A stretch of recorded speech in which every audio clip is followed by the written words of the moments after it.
Hello hi അസ്സലാമു അലൈക്കും. എല്ലാവർക്കും സുഖമല്ലേ? ഇത് ഞായറാഴ്ച അപ്ലോഡ് ചെയ്യാനുള്ള വീഡിയോ ആണേ. അപ്പോൾ ഞാൻ ഇന്ന് എടുക്കാമെന്ന് വിചാരിച്ചു. നാളെ വീട്ടിലാകുമ്പോൾ എടുക്കാൻ പറ്റൂല. ഇന്ന് യോഗാ ദിനമല്ലേ.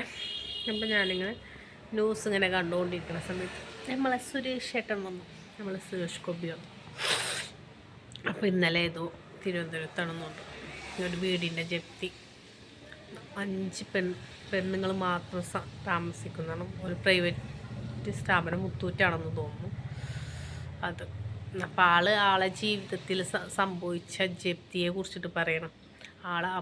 അച്ഛനപ്പൂപ്പന്മാരുണ്ടായിരുന്ന ഒരു വീട്, തറവാട് പുതുക്കി പണിത്, അത് ഇതേമാതിരി ജപ്തി ചെയ്തതും പിന്നെ അവരുടെ കമ്പനി ജപ്തി ചെയ്യാൻ വേണ്ടിയിട്ട് അച്ഛൻ സ്റ്റേ വാങ്ങിക്കാൻ നിൽക്കുമ്പോഴത്തേനും സമയം കഴിഞ്ഞ് അവരെ മാമൻ എന്ന് വിളിക്കണ ഷട്ടർ ഇടാൻ പറഞ്ഞതും അതൊക്കെ പറയുമ്പോൾ ഞാനിങ്ങനെ ശ്രദ്ധിച്ചിരുന്നു കണ്ടുട്ടോ ആ ന്യൂസ്.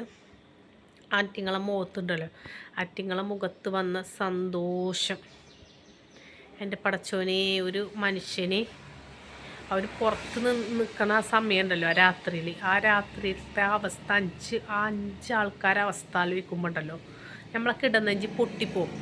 ആ സമയത്തൊക്കെ സുരേഷ് ഏട്ടാ ഒരുപാട് നന്ദിയുണ്ട് കേട്ടോ ആറ്റിങ്ങളെ സഹായിച്ചതിനും. കാരണം നാളെ നമ്മൾക്കും വന്നുകൂടാ എന്ന് പറയാൻ പറ്റില്ല. നാളെ നമ്മളുടെ അവസ്ഥ ഇതിനും കാട്ടി അപ്പുറമായെന്ന് പറയാൻ പറ്റില്ല. അപ്പം ആ അവസ്ഥയിൽ കൂടെ കടന്നു ആയതുകൊണ്ട് ആൾക്ക് വേഗം അത് ഓർമ്മ വന്നു.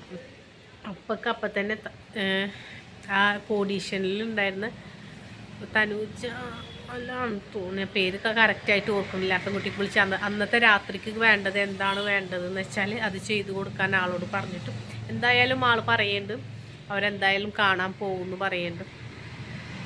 ഞാൻ ന്യൂസ് ചാനലിൽ കണ്ടാണ്. അപ്പോൾ ഓരോരുത്തരുടെ അവസ്ഥ നമ്മൾ മനസ്സിലാക്കണേ. അറ്റിങ്ങളെ ആ മുഖം ഉണ്ടല്ലോ, പുറത്താണെങ്കിലും അറ്റിങ്ങളെ പാഠപുസ്തകങ്ങളൊക്കെ അവിടെ ഇരിക്കണമെന്ന് പറയണ വീടിൻ്റെ ഉള്ളിൽ. പഠിച്ചോനെ, നാളെ ഞമ്മക്കും വന്നുകൂടാന്നില്ല. അപ്പോൾ ഞാൻ നന്നായി ന്യൂസ് കാണുമെന്ന് പറഞ്ഞാൽ നന്നായി ന്യൂസ് കാണുന്ന വ്യക്തിയുണ്ടാവും. അപ്പോൾ അറ്റിങ്ങൾ ഒട്ടും പ്രതീക്ഷിക്കാണ്ട് അത്രക്കും ദൈവാനുഗ്രഹം അറ്റിങ്ങൾക്കുള്ളതുകൊണ്ടല്ലേ പടച്ചോനെ അത്രക്കും അറ്റിങ്ങളെ കാത്തുകൊള്ളണം. അതുകൊണ്ട് പെട്ടെന്ന് അത് സുരേഷ് ഗോപിയുടെ ചെവിയിലെത്തണം. ആരും ആവട്ടെ, ഒരുപാട് നന്ദി ആൾക്കാർ പറയുന്നു. അത് വേറെ ആരും ആവട്ടെ, ആ സമയത്ത് നമ്മളൊരു നന്മ ചെയ്യണമെങ്കിൽ നമ്മൾ കുയിൽ വീഴാൻ നിൽക്കുമ്പോൾ നമ്മളെ കയറ്റുമ്പോഴാണല്ലോ ആ ജീവനൊരു ശക്തി ഉണ്ടാവുന്നത്. ആ സമയത്ത് വന്ന് നമ്മളെ രക്ഷിക്കുമ്പോഴാണെങ്കിലോ നമ്മൾക്ക് പെട്ടെന്നൊരു ആപത്ത് വന്ന് നമ്മൾ ഇനി എന്ത് ചെയ്യും എന്ന് വിചാരിച്ചിരിക്കുമ്പോൾ നമ്മളൊരു കൈ പിടിച്ച് കയറ്റുമ്പോൾ ഉണ്ടാവുന്ന ഒരു സന്തോഷം ഉണ്ടാവുമല്ലോ. ആ സന്തോഷത്തിന് ഒന്നുമില്ല സുരേഷ് ഏട്ടാ, സൂപ്പർ. പിന്നെ യോഗാ ദിനത്തിൻ്റെ ഒക്കെ ആൾ പറഞ്ഞിട്ടുണ്ടായിരുന്നു, നന്നായി യോഗ ചെയ്യണതൊക്കെ നമ്മൾ കണ്ടിട്ടുണ്ടായിരുന്നു. സിനിമയിൽ മാത്രമല്ല ഹീറോ, നിങ്ങൾ ജീവിതത്തിലും ഹീറോ തന്നെയാണ്. Big salute. ഓക്കെ. അപ്പം അത് കാണുമ്പോൾ ഉണ്ടല്ലോ നമ്മൾക്കൊക്കെ തോന്നും, പഠിച്ചോനെ എന്താ ഇത് എന്ന് വെച്ച്.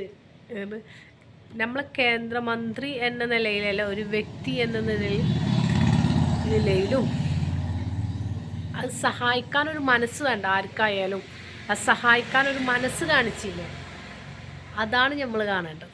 ആ മനസ്സിനാണ് കാണേണ്ടത്. കാരണം ആ അവസ്ഥ കടന്നു വന്നവർക്ക് അത് വേഗം നോട്ട് ചെയ്യും. പറയാൻ മനസ്സിലായി? ആ അവസ്ഥ കടന്നു വന്നവർക്കാണ് അത് കൂടുതൽ നോട്ട് ചെയ്യുക. അപ്പോൾ സുരേഷ് ഏട്ടാ പിന്നെയും പറയാം, ബിഗ് സല്യൂട്ട്. ഓക്കെ. അപ്പോൾ എല്ലാവരും ഇഷ്ടമായ ചാനൽ സബ്സ്ക്രൈബ് ചെയ്യാൻ മറക്കരുത്. ബെൽ ബട്ടൺ അടിച്ച് പൊളിച്ചോളൂ. ഓക്കെ. കമൻറ്റ് ചെയ്യണം, ഷെയർ ചെയ്യണം. Okay, by.